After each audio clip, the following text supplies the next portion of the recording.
Well, I'm going to give you a little information about myself and how I actually got started in this business. It was very interesting.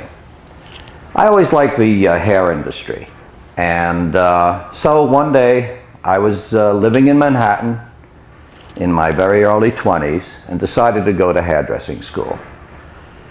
By doing that, I met a friend from my neighborhood, from my old neighborhood, and he said to me, he says, listen, why don't you come up to the New York mountains with me, the Catskill Mountains? He says, I have some wigs and I want to go ahead and I need somebody like yourself to help me out. Now, he was an experienced hairdresser, but he asked me if I could just kind of take the mic, walk around the pool, and we did these shows and we sold wigs, falls, wiglets, hair pieces for women, and it was fun. I never actually got to stand behind a chair and work as a hairdresser. I went right into the hair replacement business and I loved it. I eventually, after about a year in the business, opened my own factory, became a hair processor, and started to make my own hair replacement.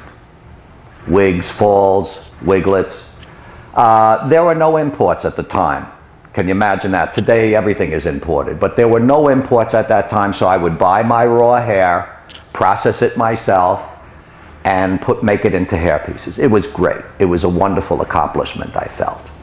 Eventually I found that I could make more money in the men's business.